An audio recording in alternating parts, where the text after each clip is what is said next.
Another Duly Noted podcast comes to you from the Coach's Podcast Room at Spurrier's Gridiron Grill in Celebration Point. All right, welcome into another edition of another Duly Noted podcast presented by Titan MRI from the Meldon Law Gator Studios. Coach Spurrier will be on again today, as he always is on Meldon Mondays. We love Meldon Mondays. Coach Spurrier is always fun to talk to about everything. Somebody was asking me the other day, what's it like having him on there?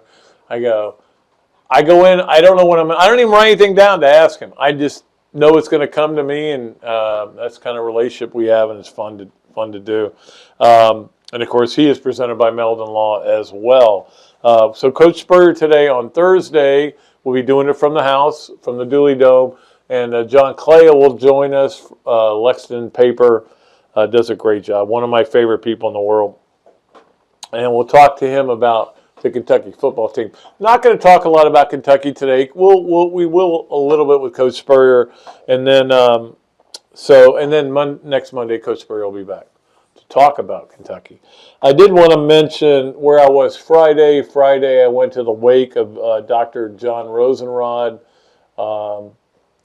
It was lovely, and all the family was incredible, and saw a lot of old friends I hadn't seen in a while. It was really a cool night in terms, I mean, nobody ever wants to see anybody pass away, but the way people showed up for him. Guy was a mentor of mine, and I was telling my wife, and I was telling his widow, Peg, that when he would be leaving, it seemed like there was a weird thing where I would be leaving the radio station, and he would be leaving the J School, which are in the same building, so I don't know why I would consider it weird, but we'd always walk up that hill together and just talk sports, and that's all we would talk about. He cared terribly about his students. He wanted them to be good. He wanted them to be great, but he also loved sports, and he loved talking about it. And to go to that wake and to see him, I did get to see him. It's really sad when you see somebody like that. But Dr. Rosenrod, next beer is going to be on you. How about that? All right, let's get to our process service of Gainesville starting five, also known as the starting lineup, also known as an artist formerly known as Prince. So we got them all covered. And we will get to that. Appreciate Scott Hart and process service of Gainesville. Number one is, remember when the Pac-12 was saying, hey, we've gotten the most ranked teams? First of all, why do you pay attention to the polls? And look, I was an AP voter for a long time. I wish I was still an AP voter. I want to be an AP voter. I pay attention to everything that's going on. And there's nothing wrong with the AP poll or any of the polls the way they're done. People that complain about these polls are just morons. I'm telling you. Why do you care? They're just eye candy. That's all they are. Nobody cares who's ranked. What you care about is who's ranked at the end of the year, the top four, and then who gets in to get into, New Year's Six games, which obviously 1 year Florida didn't even care about being in that. It's another story. I'll get into that someday. But now, guess who's got the most teams ranked in the AP poll? The SEC. You know why? Because when the SEC teams lose games to another SEC team, they go, you can't take off for that. You lose games in the Pac-12 to another Pac-12 team, they go, yeah, you're out. Colorado, out. You're telling me that Colorado, after the 3 games they played, now again, I mean, TCU just beat the crap out of SMU. And I'm not a big Colorado guy, I'm not a big Deion guy, but they shouldn't be ranked still like 25th. I mean, still stick them in there, make it a more interesting game this week against USC. I don't know what the thought process is there. But anyway, the SEC now with 7 teams ranked, including Florida, the mighty Gators at 22. They moved up after having a so-so at best game against Charlotte. But it's weird in the AP poll. There's Georgia way up here, and then there's LSU and Alabama down like halfway through the poll, and then there's these guys at the end. And nobody knows how good they are. And Florida would be one of them. Ole Miss, Missouri, which is ranked this week, Tennessee. They're all ranked. I think it's ranked. They're ranked 21, 22, 23, or maybe 20, 21, 22, and 23. They're all ranked right there. So that's kind of where they've got them all bunched. But who cares? Anyway, we do know this. Vanderbilt will be a 4 o'clock game. There's the news. I buried the lead. Vanderbilt will be a 4 o'clock game because that's homecoming. Big deal for all the Gator fans. It's perfect for you. You should be very happy. You can go and tailgate, and you can be home for the night games. 4 o'clock games are glorious. I prefer 3:30 games, but certainly Florida-Vandy was not going to be a 3:30 game. But that's when the game is. Let's go to number 2 on the process, Service of Gainesville starting 5.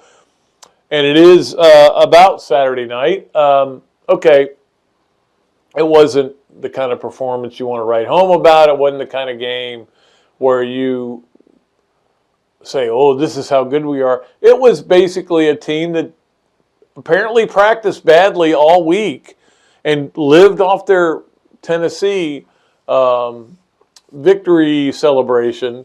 But it wasn't like they played bad. They just played bad in one area, the red zone. But this is also what Florida is. Florida is a team that is not going to beat you bad. Very rarely are they going to beat a team bad. I know the South Carolina game last year, they beat, but it was a close game for a while. They're not that kind of team. They don't have the players to do that, to just beat the crap out of you. If you've got any kind of players on your team, and again, Charlotte was loaded up with transfer portal guys. Their defensive end from Alabama was unbelievable. He played at a high level. I'm not going to worry too much about this game. Florida found a kicker in Trey Smack. I kept going back to the spring game, and he was awful in the spring game, and I was like, well, I don't know how this is going to be any better. He makes 5 field goals. So give him credit. We talked about Ricky Pearsall's been unbelievable, 26 catches already this year. But the defense, and the offense, it may not be that great an offensive line against Kentucky, because now you're going to a different one. But you were without 3 starting offensive linemen. We know that Jake Slaughter has struggled. I think he's just going to keep getting better. I think he's going to be fine. But you want Kingsley Eguaquin to be in there at center. Obviously, Micah Mazuka was not only suspended for the first half by the SEC, but the second half by his team, by his coaches. So he didn't play at all. He's going to be back this week too. And then Damian George, who was out at right tackle because of that fight. Well, you get kind of everybody back, but again, you're going into this game with a offensive line that hasn't got any continuity. We talked about this before the season, how the continuity issue was a concern at the offensive line because you're going with all these new starters. In the case of the Utah game, 5 new starters. And it hasn't gotten any better in those terms. Now, did they play their tails off last week and dominate the line of scrimmage? Yes, had all their starters. But again, now that group not playing together, we'll see how it goes up at Kentucky. But it is certainly an issue. I think you have to think about it. But I do want to point this out on defense. Not only is Florida 5th nationally in defense in the country, and I know it's only 4 games, guys. It's a third of the season. Yes, a third of the season. But they have allowed only 31.4% of third downs to be converted. That is the difference. That's how you play great defense. You get off the field on third down.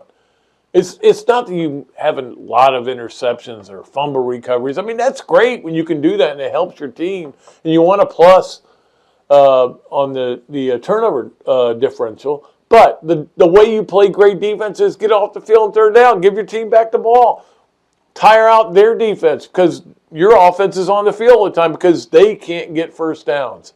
And they're doing a good job of that, and I appreciate it. Number 3, it was a pretty decadent day Saturday. I did not go to the game, so I basically had all my TV set up. I showed you the list of all the games I was going to watch. The only negative about FSU won, that was a negative. But the other negative was that because the Florida game, I had to keep on a TV that had ESPN Plus, which is my main TV. So I had to watch it And I couldn't take my eyes off it because the game wasn't over till late. So I missed a little bit of the night games, but it was an unbelievable night. The Ohio State-Notre Dame game was incredible. Notre Dame only having 10 men on the field the last 2 plays. Mind-boggling. LSU winning that game at the buzzer against Arkansas. We talked, the Lou Holtz thing was kind of weird. Penn State, the whole thing with Iowa and Kirk Ferentz' son and how he's got to score so many points. And some people say, well, that's not really accurate, that's not in his contract. And boy, you just don't do this. So they win last week, I guess it was, and he comes out and goes, hey, we just hung 45 on somebody. Yeah, you guys want to do all this about my contract. You know when he scored this week? 0.0, the same as Blutarski, same grade point average. That was miserable. And then Oregon killing Colorado on the road.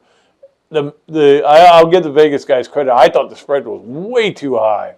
It was not. It wasn't high enough. And it was just a dominant performance. I love the quote from Dan Lanning. They play for clicks. We play for wins.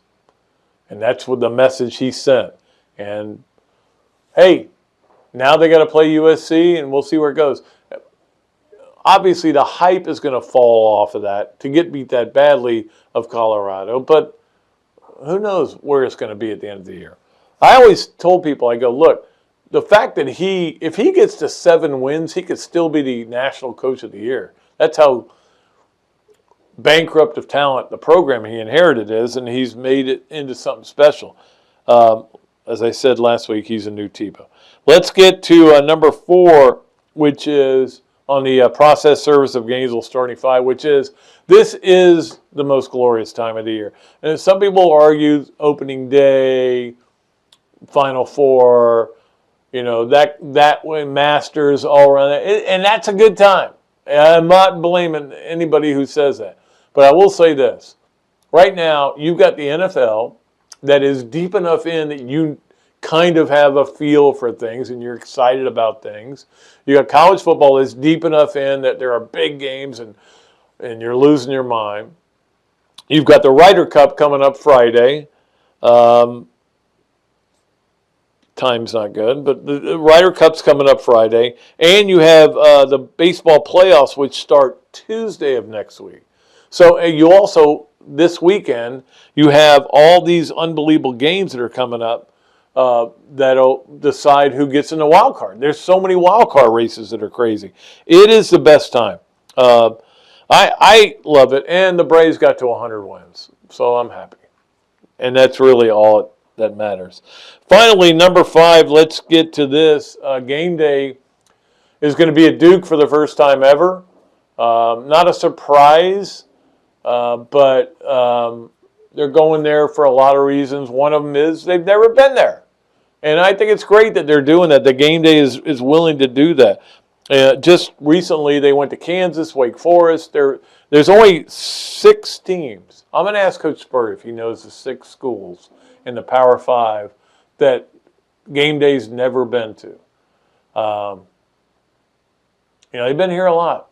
They've been to a lot of places, but 6 schools in the Power 5 now they've never been to. Maybe they should just go to them all in one year, like start them off 1, 2, 3, 4, 5, 6. Knock them all out, and you can say, we've been everywhere. But, of course, who knows who's in the Power 5 next year? Is it a Power 5? Is it a Power 2? Is it a Power 1? Is it a Power 4? I don't know. All right.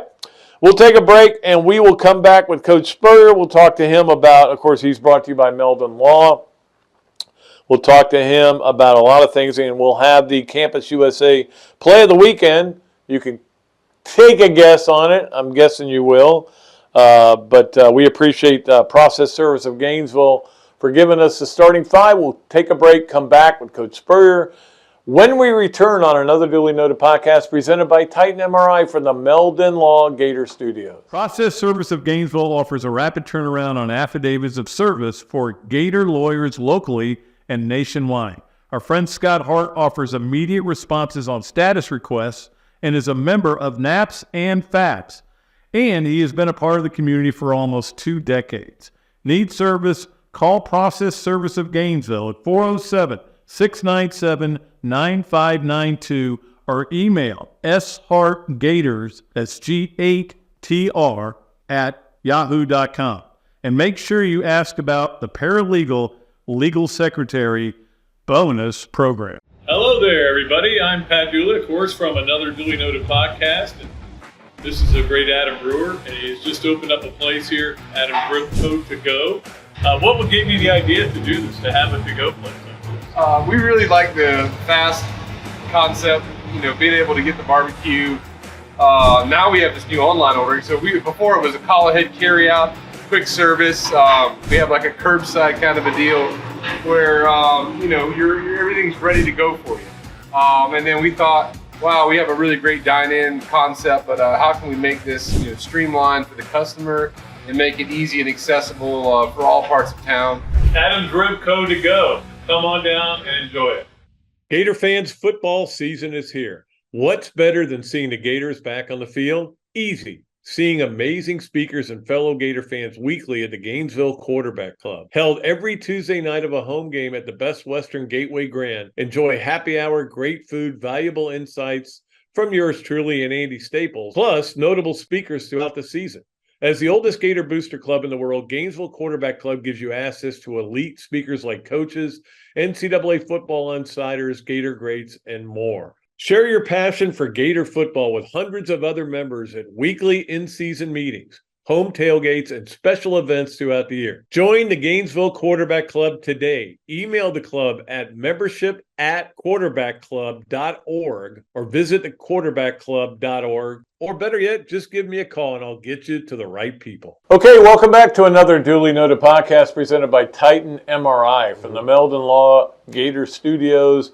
As is this guy, Coach Spurrier, brought to you by Meldon Law. And we are here at Steve Spurrier's Gridiron Grill, and I'm sure you've had some recruits in here over the last few weeks, and a lot of excitement in this place. I'm always like here for a game because a lot of people are gone; they're at the game, but for a game, do you get the big crowd and people getting excited? I haven't been here during the game either. Well, because that's right. I'm usually at the game. But I don't know if it's that big a crowd. I'm sure, everybody can't get a ticket. So and we've got it, on the TVs around. So I'm sure we have probably a decent crowd. I always thought that would be a good story, but I never wanted to do it. What are people doing during a Gator game? Like go to the mall and talk to people. Nobody bought into that story, and I certainly wasn't going to do it. But anyway. That's neither here nor there. Florida with a win Saturday night. Obviously, red zone was an issue. You hope it's a fixable issue, but just couldn't. Made a lot of field goals. That's right. You know what I kept thinking of?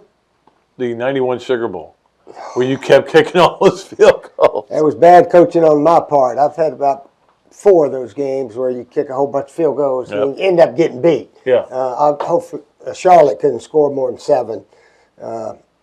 Notre Dame came back and scored 35 or something like that. But anyway, the positives, we got a field goal kicker. Yeah. So if we get in a good, tough, tight game, we got confidence he can go in there and make it. But other than that, our red zone offense wasn't very good.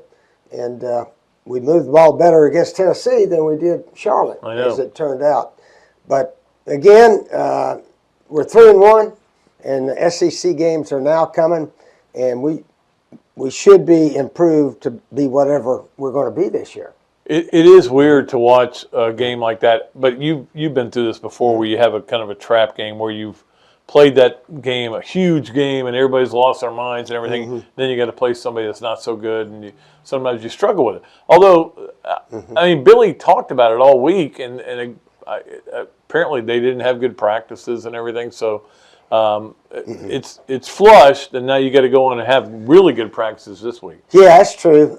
Who knows how good Charlotte may be? They may end up winning some ball games here and there. This transfer portal, you can pick up some guys. almost any player that say got in trouble somewhere. Yeah, well, there's somebody waiting on him if he the can kid play. from Alabama that was playing defensive end was just giving Florida all kinds of problems. But again, Yeah. you had 3 offensive linemen out. But that's a weird thing about this team right now. They played 4 games with all these different combinations of linemen.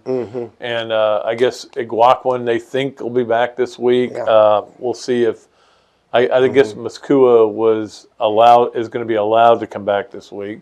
But you got to be solid on that offensive line if you're going to have an efficient offense, especially down in the red zone. Yeah, usually those guys usually don't get hurt too much. I don't know how they got hurt. I remember I used to tell our guys, don't stand around the huddle. Somebody's going to trip up and fall into your leg.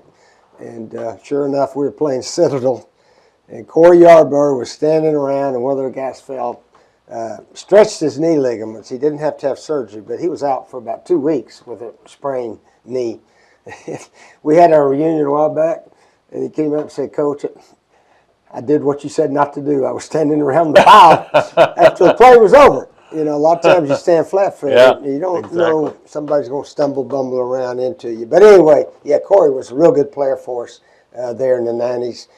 But anyway, yeah, this is a huge game for the conference. I mean, if we're going to have any bearing on winning the East, this is the key game coming up Saturday. It's almost a win or leave town game. In other words, the team that doesn't win this game, it's probably that's who Georgia can kind of dismiss. You know. Well, your goals would maybe have to change, Yeah. unless you can upset Georgia. Yeah. I mean, South Carolina had them 14-3 at half, so it's not like Georgia's a all-powerful team. I don't think they are. They're very good. Don't get me wrong, but they don't just run off and leave teams right now. So once they play Auburn this week, Auburn could play them pretty tight. Auburn doesn't have much offense, it appears, but it could be a good ball game there. Well, they get a good defense because they are allowed to apparently have Jimbo Fisher on the field during a play. Because I don't know if you I saw that. I saw it. I was like, what in the world was that? I had to go replay it to find it again. I go, what? And no penalty was called. No penalty was called. He's Obviously, 6 yards on the field. Auburn would have declined the penalty, but it could have been on the kickoff, you know, or I guess. I don't know if it could be or not. Yeah. But, yeah, they just act like, well, that was he just accidentally got out there or something. But, yeah, he thought the play was over, and he came out to look down the line. You know, everybody stands on it. So he went out there about 2 yards, and there he went. And but he didn't have a good get-back coach, right? He should not. The referee, in my opinion, should not have thrown the flag right then. But later, he should have come back and dropped the flag. Coach on field, right in the middle of the action. Yes. So, and it should have been some kind of penalty, but they let it go. And, of course, Auburn was going to decline it because they scored a touchdown on the fumble recovery. That was their best offensive play of the whole game. I know. They're not very good. Yeah. Texas A&M, Miami scored a bunch against them, but Auburn could not score against them out there. And you know, that home field advantage, I told people, Alabama, I think they'll beat Ole Miss. Ole Miss has not proven that they can beat Alabama. Texas maybe proved it. But Alabama will be there fighting for that West. Their game with LSU could decide it. Yeah, it could be impressive. But it is just weird, you know, like when we get into conference play, how everything changes and everybody's mental attitude changes. And the games just mean that more. You know that. I mean, you stress conference play. Yeah, conference play. Well, they're all big, but the conference, you're either going to win the East or you're not. If you can't win the East, you're not going to win the SEC. And then you concentrate on having a winning season, try to win the bowl game, try to finish in the top 10 or maybe even top 25, depending on where you're at and so forth. So, you know, you always got something. We always had a goal of win the bowl game. Right. You know, if something happened bad all year and we went 6-5 or something, well, let's try to win the bowl game and finish on a positive note.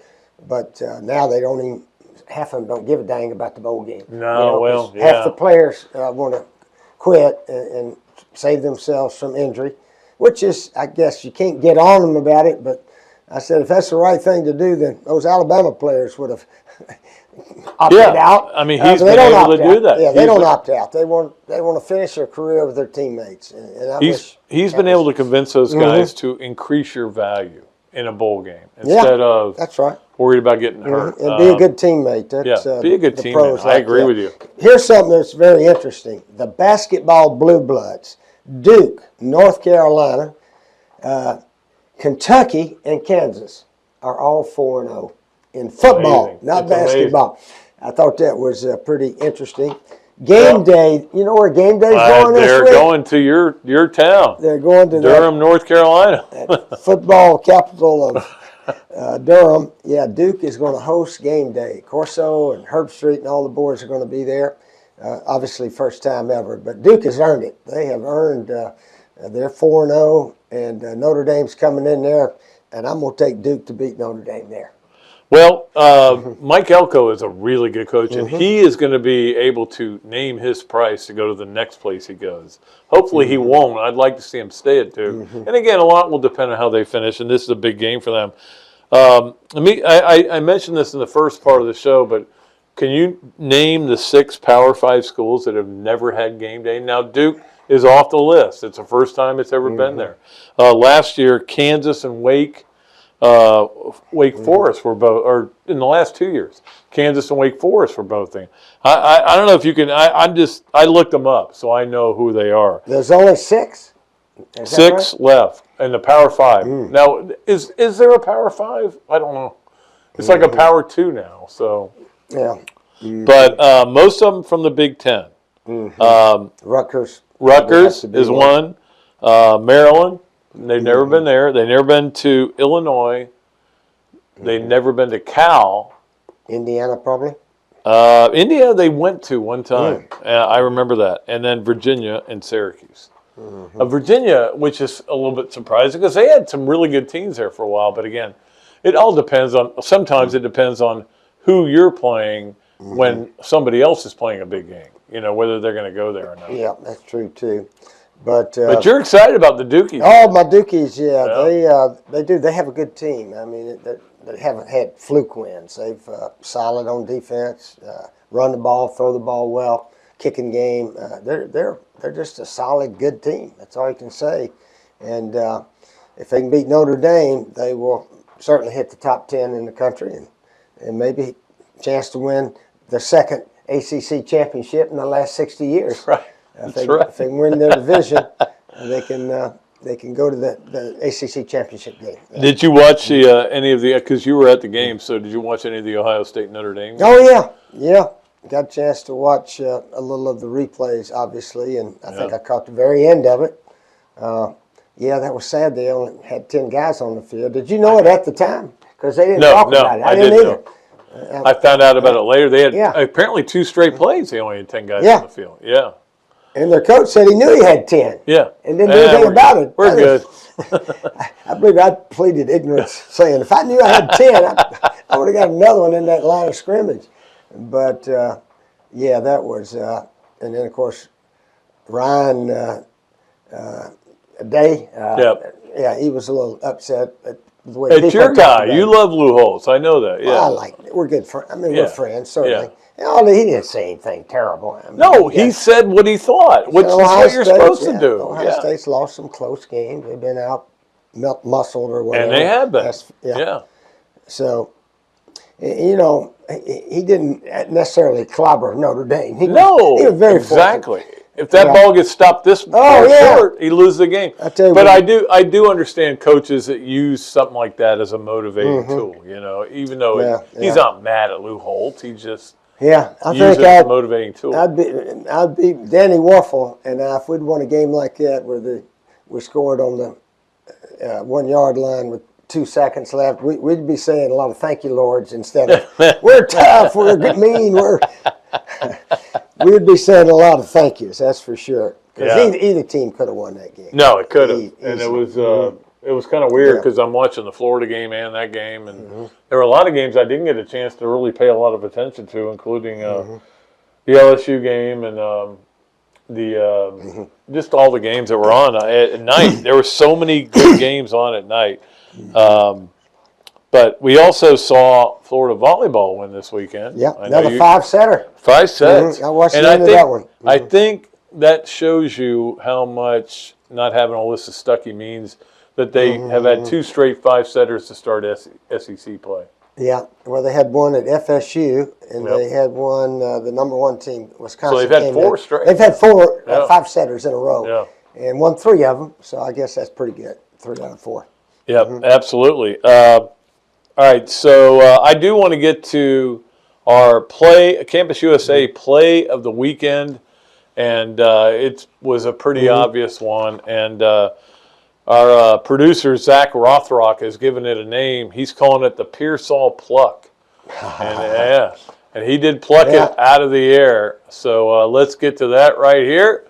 And, of course, the game was still, I don't know how he caught it. And to get hit like that, too. Yeah, the guy that came in head first barely missed him, hit his teammate. I don't know if they run it back. But, yeah, that could have been a head-on collision that could have hurt the defender and him as well. And, I mean, there's 2 dudes converging on him. So, well, that is, I did a thing a while back on the 10 best 12 best catches in Florida history. That would be right up there. I mean, I think I put Ike's in the Sugar Bowl right up there. I still don't know how he did that. He's told me, and every time he explains it to me, I still don't understand. When he put the brakes on? Put the brakes on, and obviously, since it's Kentucky week, we should talk about Doring's got a touchdown. Yeah, that's 30th anniversary just came by, and that's going to be a big. That's cool for him, but you hope somebody makes a play like that in this game, and you went 12-0 against Kentucky. It just went on and on where Florida just kept beating them, and they would beat them in some like that way. And then they would beat them the year that Felipe got hurt and Trask comes in and saves the team. They would always find a way to beat them, but lately Kentucky's a different team, man. 3 out of the last 5 against Florida. Yeah, that was a huge win for us in '93 because we went ahead and won the SEC that year and won 4 in a row after that. So you look back and say, if we hadn't have got that one, we would not have won the SEC because we lost to Auburn. We had one other 3-point loss up there. So anyway, that was a big one. So, excuse me. Sorry. Sinus is getting me. Certainly, that was a huge win that day. But didn't you beat them the next year 70-7? I think so. Yeah. Which is amazing. 65-0, 70-3 or something like that. Yeah, it really, because some of our walk-on players got a touchdown in that game, I remember. So, yeah, we had some big scores at them, usually at our place. Yeah, absolutely. We usually only got about 40 up there. So, and that's the interesting thing about that game Saturday is I thought Florida, because the swamp was full and because it was loud and those people were still celebrating the Tennessee game, I thought Florida would just destroy them. And they take the first drive and go 95 yards right down the field. But they just, I don't know, maybe I always wonder about a team that scores really quickly if they kind of go, it's going to be easy. And they kind of lose that edge. And I've seen it happen before. Ohio State against Florida in the 06 championship game. They run back. Kickoff back. And they don't do anything the rest of the game. I've seen a lot of times when the team runs the opening kickoff all the way back, they end up losing. I don't know why, but that's not a good omen. So I don't think I think we only ran one opening kickoff back, and that was against Arkansas in about Bo Carroll. Yeah, Bo Carroll. Yep. And but we won that one. Well, Riddell had that one in '95 against Auburn. That's right, Riddell. Yeah. Yep, that was a great one because he made a little move on a guy and just buried him. So that was cool. But you never know. You never know what's going to happen. There's a great stat that I've used before. Andre DeBose ran 4 kickoffs back for a touchdown. Florida won 1 of the games. Is that right? They lost the other 3. Yeah. So it's no guarantee on anything. In 2010, when we played Florida, South Carolina for the division, they ran the opening kickoff. He ran it back. And then you outscored them, 36-7 the rest of the way? Yeah, 36-7. the rest of the way. Yep, that was one of the best games our team played in the 10 maybe in the years. history of the program. I mean, just to dominate Florida the way they did. I mean, that was still a Urban Meyer team with really good players on it. Yeah. You know, that would be right. You know, up that was there. actually his last game in the Swamp, I think. Yep, it was. In 10. And then Muschamp, about 4 years later. His last game. That was his last game there. Well, that game always. That's the point where I just went, this isn't going to work out. Yeah. And I love Will. You know, and you do too. You're good friends with Will. He does well. He's a really good coach, and he knows what he's doing. He just wasn't set to be the coach at Florida, and offensively, he never quite got it, and that's fine. He's a defensive coach, you know. Yeah, that's right. He hired Charlie Weiss. Was here for a while, wasn't he? Yeah. But anyway, getting back to the Gators, our D coordinator, Austin Armstrong, I think he does a super job, and the whole defensive players are playing extremely well right now, and we got to keep it up. Fifth in the country right now in total defense. Are we? Yep. Woo! And we were about 95 last year. That's.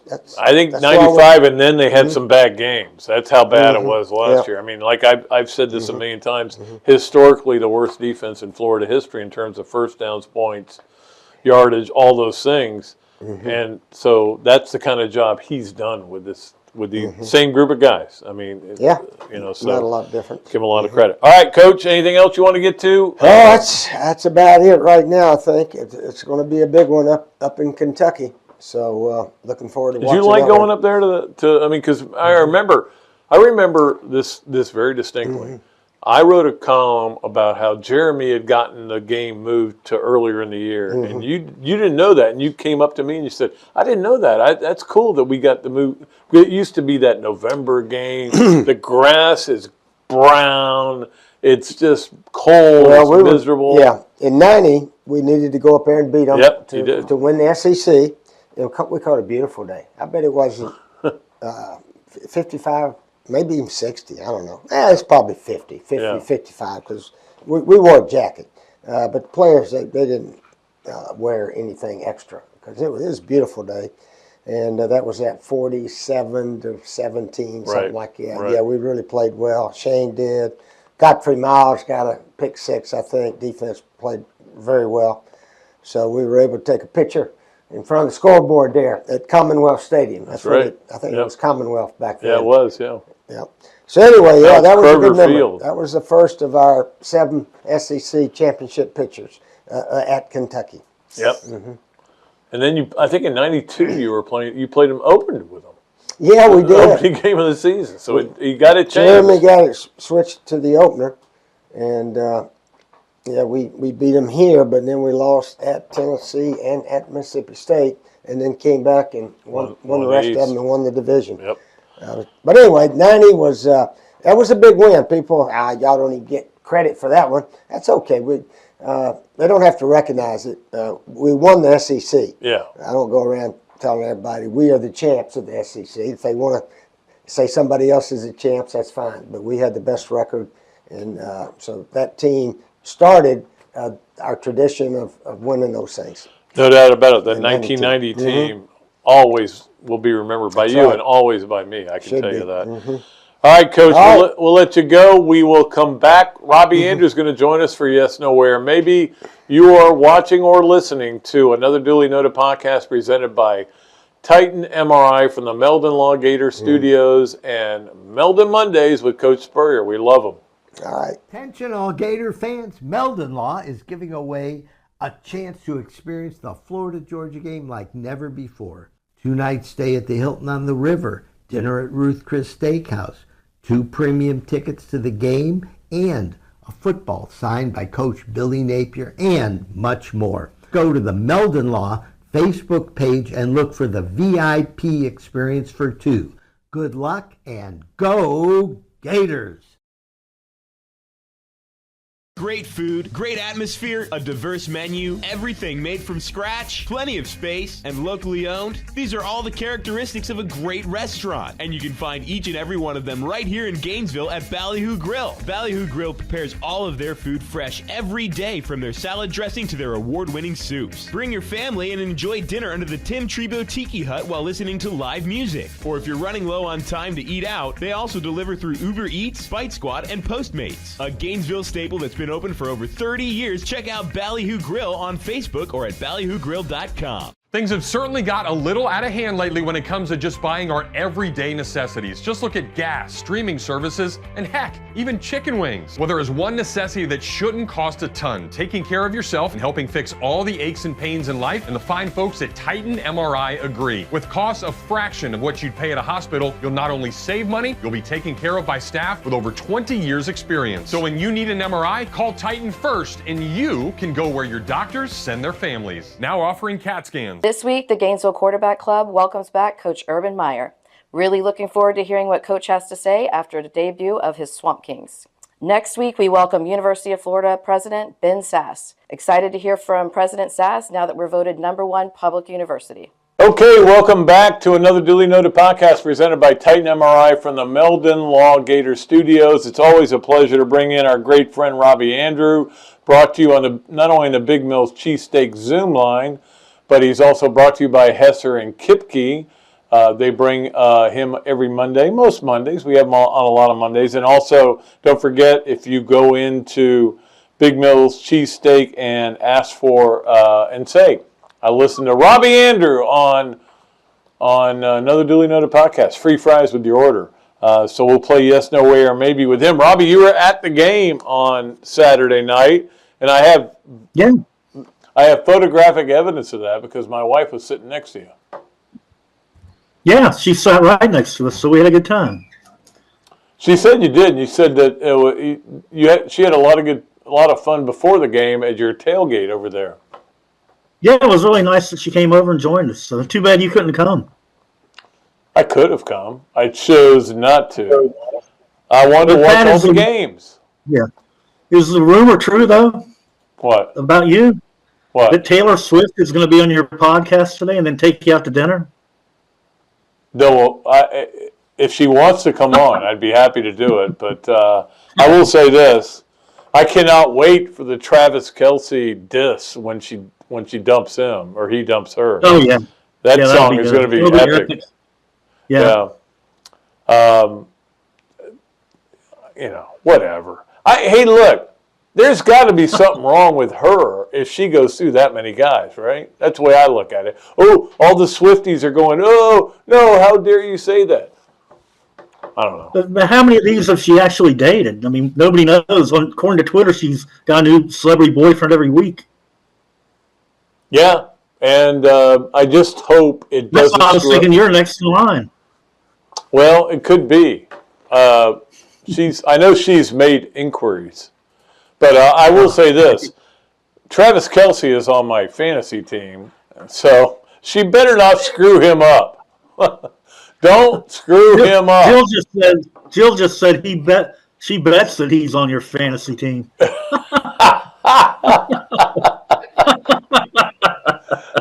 Touche. Which rhymes with, I don't know. Fantasy football. Fantasy football. Although Taylor Swift may get on my fantasy team at some point. But all right, position would you play her? Flex. Okay. Okay, stop. All right. Let's get with Robbie and do our Big Mills cheesesteak. Yes, No, Where, Maybe. It's brought to you by Big Mills Cheesesteak. Street dining done the right way. Go in there, as we said earlier. Get some fries for free. Let's start with number one. Robbie, you celebrated the Twins winning the AL Central. Yeah, I did, Pat. I mean, I know the record isn't that great, but they did what they had to do. They won the division, and it was just kind of fun and exciting to be in a pennant race for a change and to actually come out and win it. And my expectations aren't great now, but yeah, I drank a few beers celebrating that win for sure. So do you have any feel for who you're going to end up playing in the first round? I don't know. I think maybe Texas if they win it. I don't know. Yeah. I'm not sure who. I know on the Twins website they said it's too early to tell who they're going to get. So, Well, and that's kind of the fun part. And again, memo to the SEC: not having divisions is not the answer. If you have divisions, No. it's better. You know, you have more races. It's just I don't know why they don't want to do that. Well, I know why they don't want to do it. Race. They don't want to do it because TV wants to make sure the best two teams are playing in the last game. But Get to the championship game. if in my day we didn't bow to TV, we had one game on every week. That was it. It was good, and we liked it. All right, number 2 on yes, no, where, maybe. You want to tell Vikings fans to shut up because apparently the crowd noise caused a miscommunications on the biggest play of the game last night or yesterday. So what do you want me to say now, Pat? You want to tell them to shut up when you have the ball, like you and I used to lose our minds when the Florida when fans they do the wave. would do the wave when Florida had the ball. We're like, no. The thing is, though, Pat, I'd say, stop making the noise, but they're getting so bad that the fans aren't going to be making any noise anyhow anymore. 0-3, what a terrible start. So, I think they're going to go quiet quite naturally. They're not that bad of a team, too, but they just found ways to lose every week. I mean, you look, they're leading the NFL in passing yards and receiving yards from Justin Jefferson, but they're 0-3. It's just weird. It is weird. All right, Bad finally on yes, no, where, maybe, the Ryder Cup starts Friday at 1:35 a.m. You will get up and watch it. I'll get up around 5:30 maybe and start watching, Pat, because, it's kind of like the British Open. You get up early on those days to watch, so. But I think it'll be kind of cool, too. So, I'm definitely going to watch it. I think it's kind of cool. It'll be in a different place. It'll be in Rome, so that'll be neat. Well, you know what they say, when in Rome. You got to get up at 1:30 in the morning. So, but my thing is, like, until the Ryder Cup doesn't really start until at least 6 hours into it anyway. Yeah, so if right. I get up at 7:30 and start watching, okay, I'll be fine. I'm not going to really miss that much. You're not going to miss one. The interesting thing will be on the singles day. Do I get up? Yeah. That could happen. I will tell you that. Could happen. Yeah. I think it all depends on what happens in the first 2 days, whether you get up on that Sunday morning real early. Exactly. And getting a noon game this week, we'll be able to get me done and get up. So I'm happy about that. Yeah. By the way, Vanderbilt's a big game, too. Yeah, Vanderbilt's 4 o'clock. Which is you almost said Vanderbilt. Vanderbilt. Boy, I watched their game this week. They were not good. No. Kentucky looked pretty good, though. A.J. Swan looked awful. I mean, he gave them 2 of the easiest interceptions you could possibly give. Both were touchdowns. Yeah. Before I let you go, though, Robbie, I want to ask you about this place. So I'm sitting at home watching TV all day. I vegged out. I luckily didn't eat too bad. I kind of kept it somewhat healthy. But I'm just watching TV, and Auburn, on my second TV, recovers a fumble and starts to run it back for a touchdown, and then all of a sudden there's a guy on the field. And I go, that's Jimbo Fisher. And he starts to go off the field because he's interfering in the play, and then he backs off because he goes, if I bump into this guy, it's an automatic touchdown. Yeah. Why was there no penalty flag thrown? Yeah, I didn't get that either, Pat. He was way out there too soon, and why didn't he just go ahead and make the tackle? Auburn should have been kicking off from the 50. I can tell you that. But personally, I would give him a kind of a fine or something. I don't know. He's got plenty of money anyway. All right, Robbie. You know how coaches were like, where was his get-back coach on that one? Exactly. That get-back coach got fired today, I'm sure. Yeah. Robbie and I will be on, if you're listening to this before 4 o'clock or even 4:30, Robbie and I will be doing the radio today, just elsewhere, but we'll be doing the radio today on WRUF on the tailgate. We'll look forward to that. Robbie, I will see you at 4 o'clock. See you at 4, Pat. All right, buddy. Okay, and thanks to Robbie Andrew, as always, for being on Monday. Well, not always. He's on most Mondays. Coach Spurrier's on most Mondays. It's kind of a heavy hitters to have Coach Spurrier and Robbie Andrew on Mondays, and that's why this is the #1 podcast in America. Well, maybe not, but it's close. We know that. All right, let's get to our Leonardo's and Millhopper quick picks. What do you think, Zach? Do I make a pull next Monday? I'm leaning towards that. Next Monday, I think we make a pull a winner out. That we've had a lot of qualifiers. A lot of people have qualified. Yeah, so I think next Monday we'll make a pull.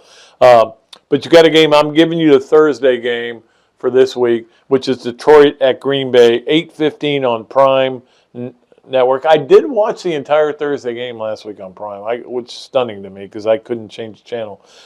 But that is your Leonardo's and Millhopper quick pick.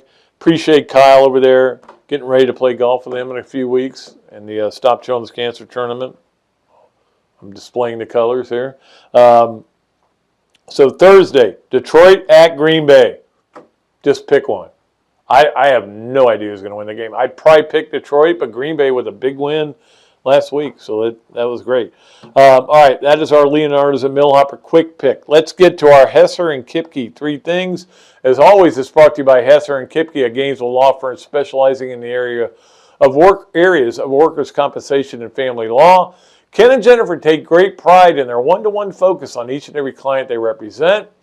Ken is board certified in workers' compensation law by the Florida Bar, while Jennifer possesses extensive jury trial experience with a nearly 20-year background as a prosecutor. Don't believe me? Well, check out their 5-star Google reviews. Set an appointment at hklawfl.com, or better yet, give them a call at 352-339-9920. I wanted to add some drama there. 352-339-9920. Hesser and Kipke. Say it after me. Hesser and Kipke. All right, let's go to #1. All right, so I'm watching the Dolphin game yesterday, and they're killing the Broncos. And I'm like, I said, yeah, there's not a really game that is compelling to me in the NFL. And I just sat on my recliner for 12 hours or whatever it was. So I go, hey, Pat, let's go play golf. So I go out to Ironwood, play 9 holes, and I get back in, and I go to the bar to have a beer after I get done, and I go, what is the score?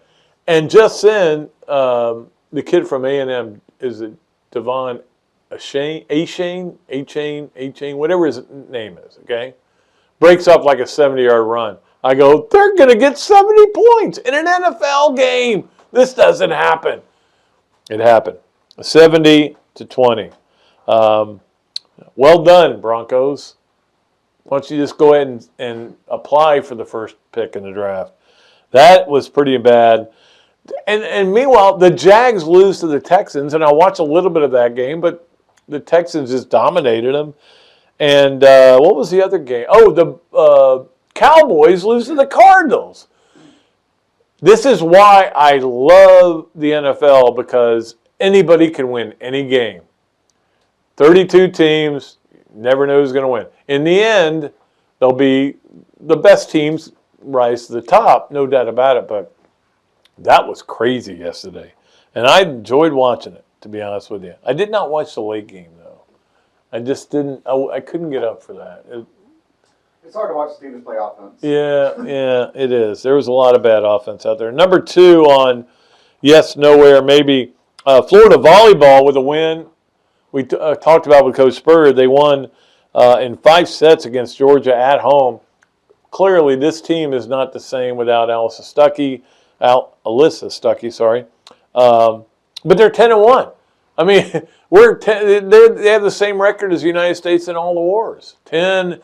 That comes from Bill Murray and Stripes. We're 10-1. I know what the loss was. I considered it a tie, but anyway. So they've got Texas A&M on the U Wednesday. Look, SEC games, matches matter to Mary Wise, and they matter to this program. I know that we've been through this incredible cycle of these, incredible teams coming in and Florida going out and beating teams on the road. Now it's about, do you have the toughness to, take your best player, arguably, out of the lineup for the whole year with MCL and ACL tears. She's done. But can you do that? Can you win the SEC? Now it becomes, like a lot of years, it's if they don't win the national title, well, she never wins the national title. This year is about winning the SEC. If they win the SEC, Mary Wise will be my Adams Ribco to go Gator of the week. I will tell you that. And finally, number 3 on Hesser and Kipke, 3 things. You know what? I said this out loud, and I don't know if I should have, but it was only to my wife. But I said, you know what? I wish Billy Napier would take his analytics and shove them where the sun doesn't shine. And this isn't just Billy. This is all these coaches that are so caught up in these analytics. In the game yesterday, there was an NFL game yesterday. Josh McDaniel, who's going to get fired, we know that, but he kicked a field goal down 8 with 2 minutes to go. That makes no sense. Billy, there was a play where he could have gone for 2 instead of kicking the extra point, and he said, well, the analytics told me to do that, but I didn't want to do it. Well, then don't do it. Don't do what it. At some point, you've got to have a feel for the game. And I'm not just blaming Billy. I'm blaming all the coaches in college football who've gotten blown away by these analytics. Well, if you go for it on 4th down every time, eventually you'll get it. Stop it. Stop looking at analytics. Do what you feel. Or just get a guy who's good at math in your press box and just have him go, Coach, you're down 8. You might want to go for it and get the 2-point conversion. Nah, we'll kick it and then hope we get an onside. Oh, come on. It's analytics need to go out of college football and pro football and all sports. They're based on what might happen, not on how you feel the game's going. I could go on and on about this, and I will go on the tailgate today. Robbie and I are on the tailgate today. I'm going to go on and on about analytics. All right. That is our Hesser and Kipke 3 things. Let's get to our Adams Ribco to go Gator of the weekend. And I'm very late on this because after Thursday's show, the news came out. But I did want to credit him. Anthony Nesty is the coach for the U.S. swim team in the Olympics in Rome. What an honor that is. He's a great guy. In fact, he recorded something for my retirement. He did a little segment for that. Certainly a great athlete here at Florida and a great coach, and they've done really well. But I wanted to make Anthony Nesty my. I could have named some football players and everything, but I wanted to name him our Adams Ribco to go Gator of the weekend for winning that award. Or it's not an award, but it's for being named the head coach for the Olympic teams, USA. That's all I have to say, okay? So congratulations to Anthony. Let's get to our Swamp games of the weekend. And, of course, Monday night, I know some of you listen Tuesday, but I'm going to still give the Monday night games. Philadelphia, Tampa Bay, I'm looking forward to tonight. I'm going to watch a lot of football tonight. 7:15 on ABC. Rams at Cincy at 8:15 on ESPN.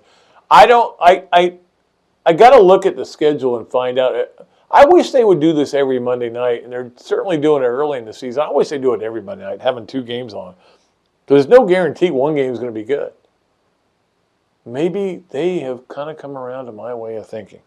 But those are the games tonight. On Thursday, Detroit at Green Bay, 8:15 on Prime Video. That's the game there. Baseball-wise, Chicago at Atlanta, Tuesday on TBS, 7:20. Important to Chicago, not that important to Atlanta, but it certainly will be an interesting game. And then also that night, Houston at Seattle, 10:05 on TBS. And golf, as I mentioned earlier, is on Thursday or Friday at 1:35, I think it is in the morning. we'll have to watch it. Also, the Florida men's golf team started today, and keep an eye on that. I mean, again, it's not that important, but I've been following their scores and everything and how they're doing. But they're playing the SEC preview in Birmingham at the Birmingham Country Club, so keep an eye on that. I mentioned earlier, volleyball plays Wednesday against Texas A&M. It's on the U, but go out there and support them. You guys have done a great job supporting that volleyball team. Let's get to our – oh, and if you go to the Swamp, I mean, the deals are unbelievable. The free beer deal, you know about that? $10 cover, and you get to drink beer all day free. I think that's on Friday, yeah. And then Saturday, Sangria Saturdays. So go in there and have some sangria. We appreciate the Swamp Restaurant. And we were in there Thursday again doing our podcast or our radio show. Got a lot of things going on. We had a great time doing the radio show. We got a little rain, but we got through it. All right, let's get to our Gainesville Quarterback Club. Great picks, and of course the Gainesville Quarterback Club is the oldest club in Gainesville. They do a great job with the speakers. Urban Meyer tomorrow night, Tuesday night, will be there. And so if you want to join, this is a good time to join. He'll talk a lot about Swamp Kings, I'm sure. I'll be introducing them. I'll think of something. I haven't thought of anything yet. I've already introduced them once, so yeah. Got to come up with it. Anyway, on my Gainesville Quarterback Club great picks, not my Gainesville Quarterback Club picks, I did terrible on. My Gainesville Quarterback Club great picks that I do on this show, I went 5-2 last week. How about that against the spread? 13-8 for the year, so I'm making money. Louisville giving 3 at NC State. I don't know if you saw the NC State Virginia game. That was heartbreaking. Guy missed a kick. And then they had to come back and kick it again, and he made it. Poor Virginia. Well, the guy, I remember. We were watching it in a restaurant, and the Virginia guy went up over the guys. You can't do that. You can't use them to launch. And they had to kick it again. Anyway, they lost the game, poor guys. But I'm going to take NC State in that game. Louisville seems like a weird team. I don't know what they're going to do. And again, these are all Friday games because I'll pick the Saturday games on Thursday. Does any of that make sense? No. All right, Utah is at Oregon State. That's a great Friday night game. I'm looking forward to that. Utah is giving a point at Oregon State. Look, we know these teams pretty well. Florida's played Utah 2 years in a row, played Oregon State in the bowl game. You know it's going to be a battle. It's going to be physical. I'm going to take the Utes. That defense, they still haven't gotten Cam Rising, but that defense has said, put it on our backs. We'll take care of it. They've been unbelievable. Played great again last week. Played great against Florida. That's a great defense. I'm going to take Utah. And then Cincinnati at BYU. BYU given 1.5. So we got all close games here on Friday night. I'll take BYU. I don't think Cincinnati's that good. I'm surprised the spread is as low as it is. All right. Let's wrap it up here on another duly noted podcast presented by Titan MRI from the Meldon Law Gator Studios by bringing you Eastlake Pediatrics Pat Dooley's Storytime. And this is something my wife and I were talking about because she literally, for a while, and she had press parking. I mean, she would drive me to the games, but it was mainly for her. And it was handled by people at UF, and I will be always grateful to them. But I want to go with like 7 or 8 years. Her parking spot was the best parking spot you could other than being on the field. It was the best parking spot. She literally would be able to park, and she'd get there early, right next to the Gator shop, right there, where you're 15 steps from being in the north end zone. And she, a lot of times, had touchdown terracing. This was gold. This was during the Tebow era. Everybody would be freaking out, getting there 2 hours early to be able to be in line. They would wait till 2 minutes before and just sneak over there and go, "Hey, Tim." It was gold. And all I kept thinking about when we were talking about this was how great it was for me to cover all these games and all these Spurrier years and all these Urban years and all this excitement that I dealt with, and then Billy. And then I said, you know what, Karen, though? It goes back to the same thing I talk about, all the covering I did of these things. 9 Masters, 7 Super Bowls, all this stuff. Just be thankful you did it. Be thankful you had that parking. The parking's not very good now. It's okay. You're at Flatbed, you know. You still have a good time. You still enjoy it. You still have a good tailgate. It was Camelot. I kind of sometimes, to make her mad, refer to when I lived at Wynn Meadows as Camelot. I was single. You know, she and I just started dating. I call it Camelot. But that was really Camelot. We parked right up next to the stadium.